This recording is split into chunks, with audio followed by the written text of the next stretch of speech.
Alright guys, so welcome to yet another fun speed test. Now this is a little bit of an overkill here because we have the age-old K20 Pro against the Mi 11X 855 versus 870, and 870 is universally one of the best chips in the last 2 years. I don't even call it a mid-ranger because it's a very good performer, and it'll be very difficult for the Redmi K20 Pro, despite having the exact same ROM and the latest version, to try and give a tough fight to the 870 on the Mi 11X. But before we get into the fun details of this particular video, if you haven't already, please subscribe because it doesn't cost you anything and it really motivates us to make amazing content like this.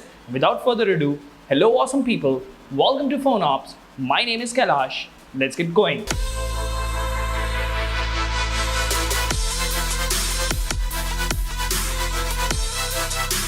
So as always, the test setup is very identical. This is normal Pixel experience. This is Pixel experience plus. Remember, there is no performance penalty for not having the plus edition. This is on 90% battery, 81% battery, similar room temperatures, similar amount of applications, and the latest version is installed, of course, right? So both are AMOLED devices, and let me go ahead and set the Mi 11X to 60 Hz because we really don't want to give the already powerful device a performance or animation edge because of high refresh rate.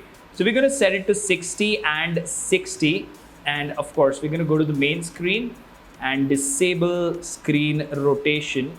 So let's see if we can get, yeah, okay. So if you go to about phone here on the 11X Android version, as you can see, this is Pixel experience. If you do the same thing on this one, you will also see this is Pixel Experience Plus. Soviet Star, right? Soviet Star in here, the top performer as far as kernels are concerned for the Redmi K20 Pro. Now, we will close everything from the memory to make sure that both the devices have a fair chance. We will start with social media applications, we will move to heavy games, and then some leading Google apps, and then the system applications. The first round we will see the app opening speed, and in the second round we will see what apps are kept in memory by which device. So we will start with Facebook. So let's go. 3, 2, 1. Okay, similar timings there. Remember, even launching at similar times for the K20 Pro is a victory. Okay, very similar timings here. Slightly faster on the 11X, edging out there.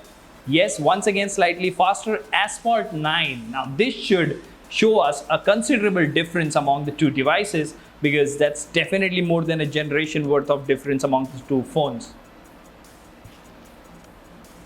Let's see how much faster the 870 launches this game compared to the 855. Okay, yeah, that's definitely a considerable amount of time. Yes. Yeah, so that would definitely make the 870 users much more happy because a 2-year-old device is almost not keeping up. Battlegrounds Mobile India, let's go. Loading in opposite directions here, kind of funny. Okay. Oh, similar timings. That's quite an achievement for you, K20 Pro. Now, Call of Duty Mobile. Okay, I really want the K20 Pro to win at least in one of the 2 applications or one of the 3 applications, just because I like this device.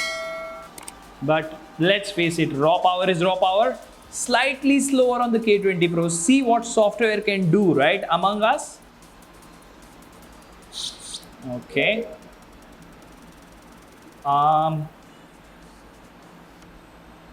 Let's see here.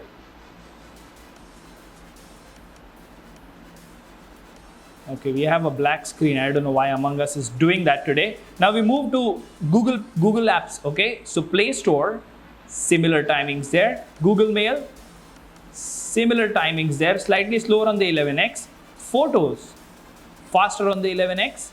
YouTube, oh, faster on the K20 Pro.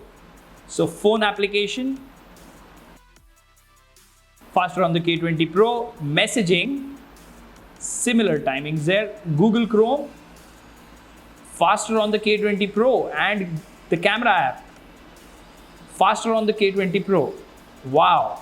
So the K20 Pro did give it a decent fight, even though it is an old device. So that's what the point of these speed tests on similar ROMs is, that if you're upgrading from say this to this, how much difference you will see in your day-to-day usage. Of course, this is more horsepower. So if you're a gamer, it is a no-brainer that you should go for something that is latest and greatest and has a better display, better touch sampling rate and stuff like that. But if you're a casual user like me who doesn't really game a lot on phones, you play on PC or PlayStation or console or anything, so this will make a lot of sense to you, because app opening and closing, memory management are things that you would use like 10 times a day, right? Now let's go ahead and check which apps are in memory. Koenigsegg Regera. I don't know why that notification is coming to me. That's Asphalt. Okay. Anyways, that's a dream car. So yeah, let's see what apps are in memory. So Facebook, almost in memory for the 11X. Okay, similar timings there. Twitter, similar timings in memory. Snapchat. Okay, now Asphalt 9. Yeah, reloading on both. BGMI, of course, reloading on both. Call of Duty Mobile, reloading on both. Among Us, yep, reloading on both. And Play Store, in memory.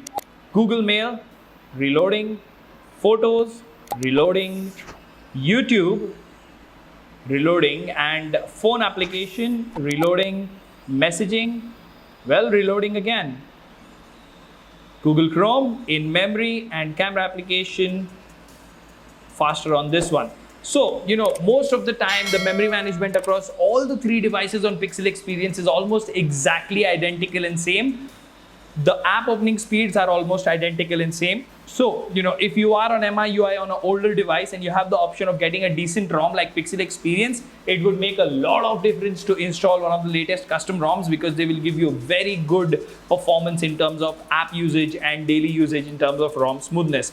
All in all, a very, very interesting test, 870 versus 855. Let me know in the comment section what do you think about this video. Until the next one, this is Kailash signing off at PhoneOps. Keep smiling. Take care. Goodbye.